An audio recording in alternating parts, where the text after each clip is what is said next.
Bonjour, universboucherie.com vous présente le désossage de la cuisse de bœuf, appelé aussi BCUH. Les techniques vont être pour les apprentis. Le tendon est sectionné. Le jarret va être dégagé en premier. Attention aux nerveux.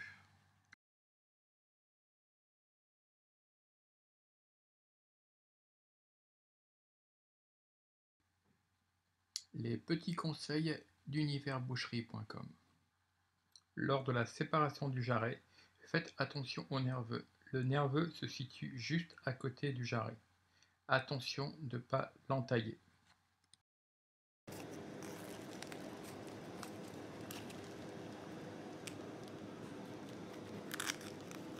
On va faire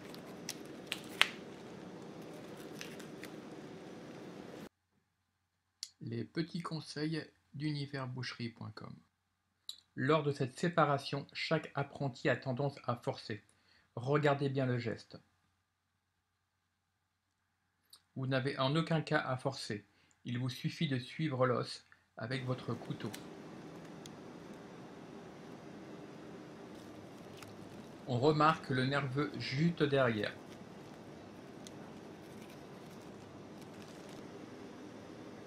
Étape suivante.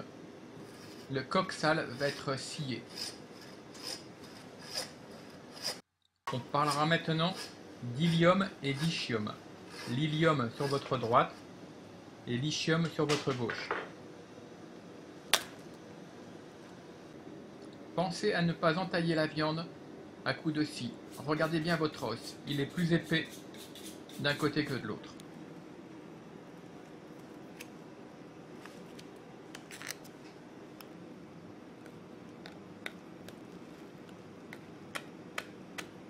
L'ilium va être dégagé pour être désossé à blanc. Lors de ce travail, pensez à alterner avec le dos du couteau et le fil de votre couteau. Une fois la ponévrose dégagée, le geste s'effectue uniquement avec le dos du couteau. Vous venez gratter l'os avec le dos du couteau. Ce travail est assez facile.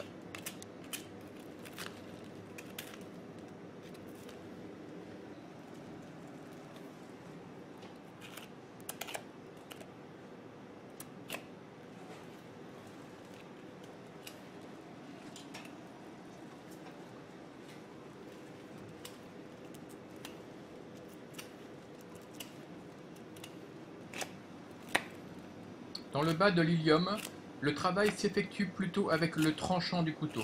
L'os tient beaucoup sur le bas et sur le haut. Comme vous avez pu voir, la ponévrose reste sur le muscle. Le morceau en dessous est le rump steak.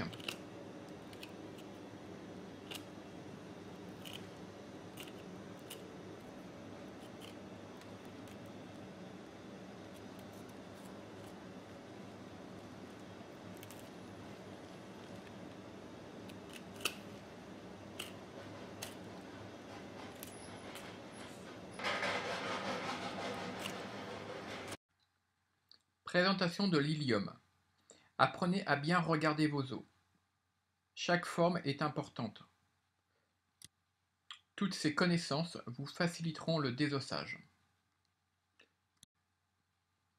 L'ilium tient beaucoup sur le haut et sur le bas, comme vous avez pu voir lors des précédents visionnages. Pensez à bien dégager la ponévrose sur le haut, sur le bas.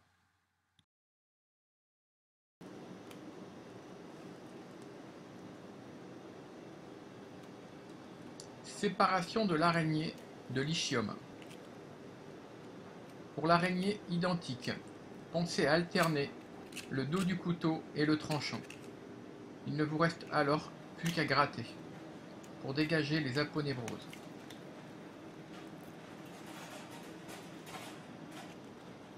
Pensez à bien dégager les contours de l'araignée, car l'araignée tient par son centre avec la fausse araignée.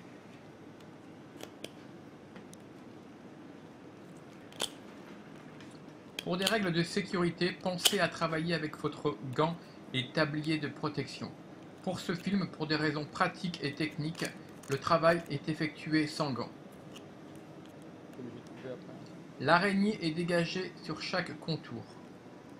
L'opération suivante est de couper pour la séparer de la fausse araignée.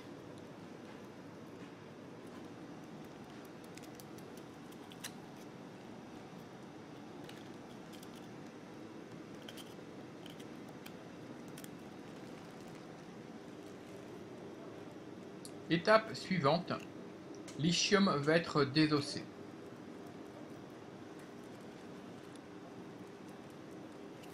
L'ischyum est un peu plus complexe à désosser que l'ilium. L'ischyum est beaucoup plus grand que l'ilium et il tient à divers endroits. La technique employée est toujours la même. Dégager les aponévroses avec le tranchant du couteau. Par la suite, avec le dos du couteau, on vient gratter pour enlever l'aponévrose de l'os.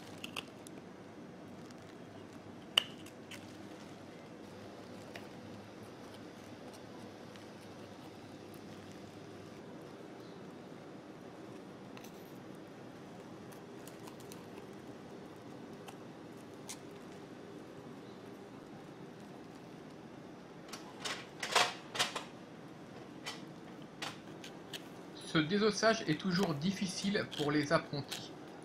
Il est impératif de savoir où votre os tient. Tant que les parties principales n'ont pas été dégagées, l'os ne peut pas basculer. Il est très important de connaître la configuration de votre os et où il tient par des nerfs.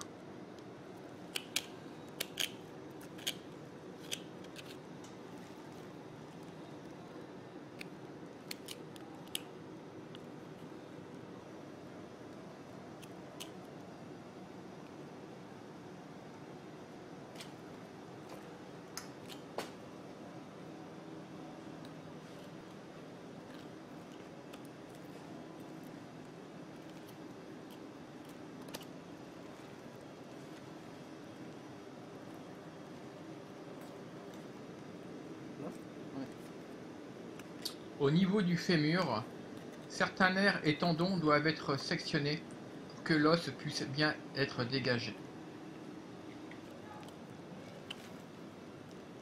Une partie difficile est aussi à dégager en dessous de l'os.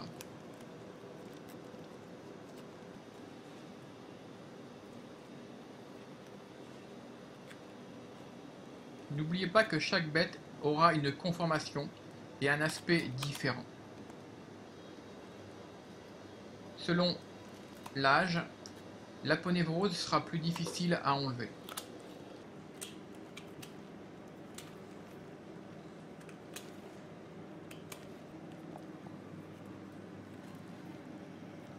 Nous avons ici un exemple frappant où il est important de connaître la forme de l'os. L'apprenti souvent croit qu'il a fini, il se demande pourquoi l'os tient. Vous allez bien voir que l'os ici rentre un petit peu à l'intérieur.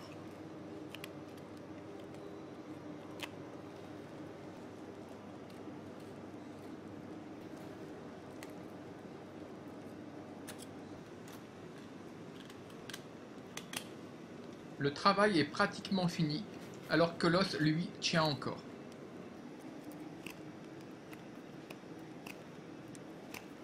Vous avez aussi à ce niveau-là tout le croquant qui s'est transformé en os, et vice-versa. Cette partie est un petit peu difficile.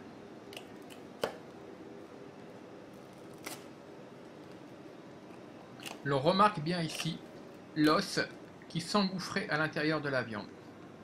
Selon chaque bête, cette protubérance sera différente.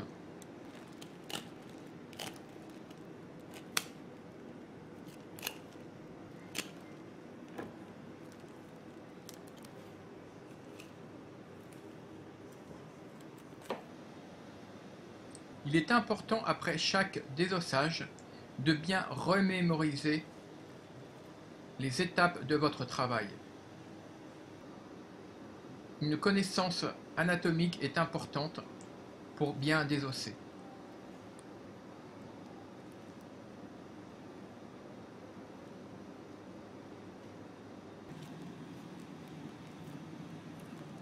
La tranche va être dégagée puis levée. Petite erreur commise par les apprentis, pensez à bien séparer en dessous du merlan et non au-dessus du merlan.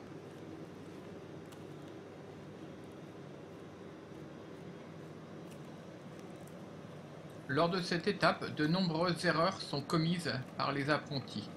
Nous allons ici les voir. Attention aux nerveux.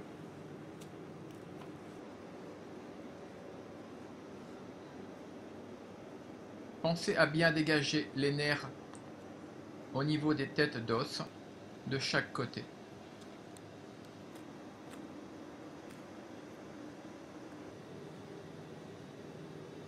Une connaissance de chaque morceau est primordiale pour attaquer le désossage. Nous allons voir ici chaque morceau. Une des erreurs à éviter en arrivant ici, vous arrivez au niveau du nerveux. Le nerveux doit rester sur la tête du fémur. Le nerveux est composé de 3 morceaux. Il ne faut pas aller chercher le nerveux trop à l'intérieur. La tente de tranche vient sur le dessus. On distingue bien ici le nerveux. À ce niveau-là, certains nerfs doivent être découpés pour faciliter la levée de la tente de tranche. Faire attention aux morceaux en dessous, la semelle ou le gitenois. Attention au nerveux. Vous voyez ici, le nerveux est un petit peu entaillé. Le séparer comme il faut. Les erreurs commises à ce niveau-là. Vous avez premièrement le nerveux et juste derrière le rond de gitenois. Ces deux morceaux doivent rester. La tente de tranche est levée. Nous voyons ici l'extrémité du rond de gitenois.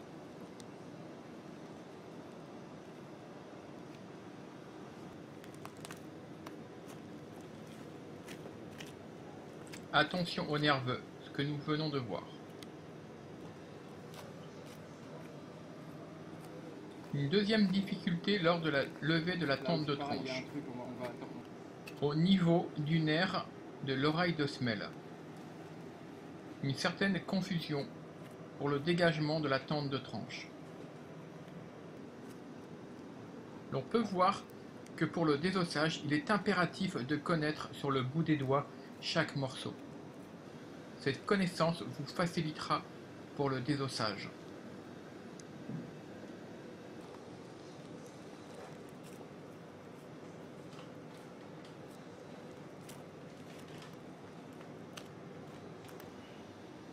Les petits conseils d'universboucherie.com. Lors de la levée de la tente de tranche, il n'est pas impératif de la tenir. Vous remarquerez ici qu'il suffit de couper l'aponévrose. La tente de tranche va glisser tout doucement vers le bas. Pensez toutefois à tenir la cuisse sur votre table. De temps en temps, cette cuisse peut basculer vers l'avant. Ouais, attends, encore un peu, je dégage là.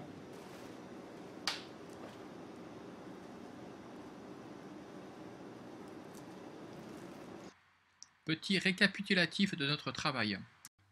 On lève au niveau du merlan, en dessous. On vient chercher les nerfs au niveau des têtes d'os.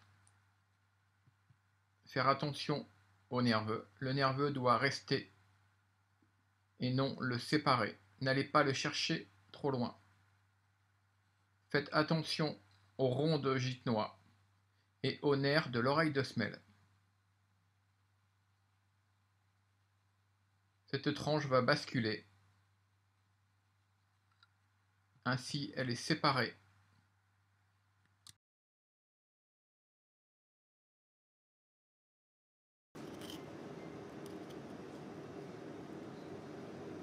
La dernière étape, le fémur va être désossé. Le fémur est constitué de ses deux têtes et de son corps. Une incision est faite au niveau du corps du fémur.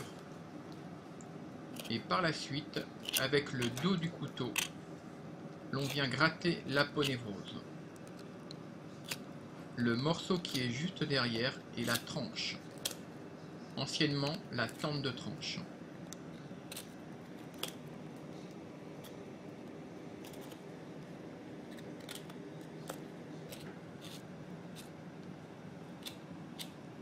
le corps est dégagé. Vous voyez, il y a juste à gratter avec le dos du couteau. Pensez à la forme de votre os, à bien suivre cet arrondi de l'os.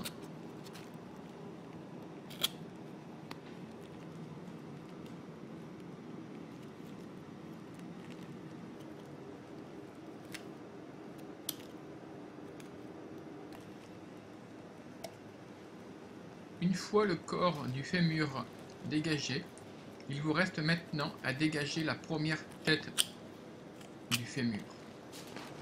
De nombreux nerfs et tendons viennent s'y incruster. Pour ce travail, effectuez avec le tranchant du couteau. Une fois les têtes dégagées, il ne vous reste plus qu'à gratter avec le dos du couteau le long du corps du fémur.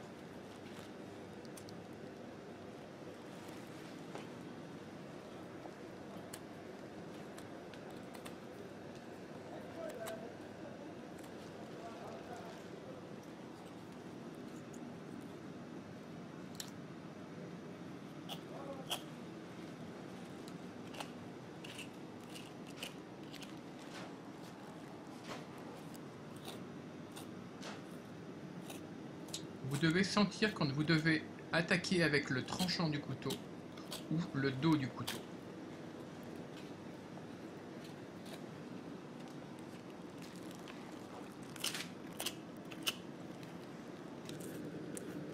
Essaye de le gratter, ouais.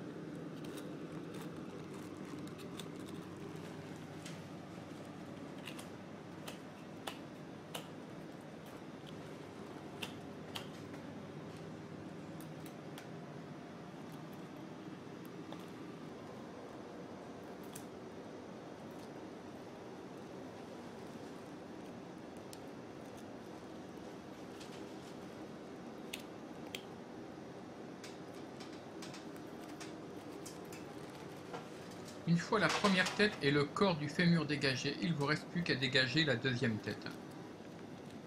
Des nerfs plus nombreux se trouvent là ici, au niveau du rumsteak. Pensez à bien dégager les têtes.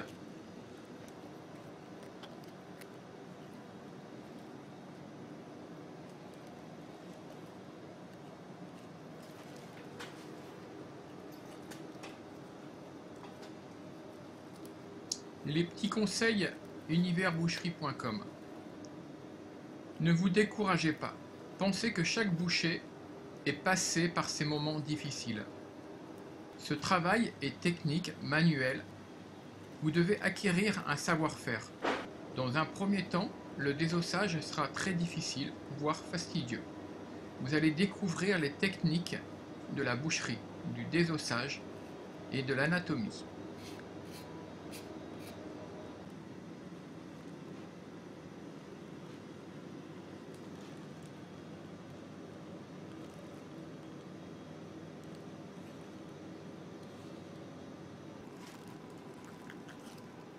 N'oubliez pas lors du CAP cette petite rotule qui est un os.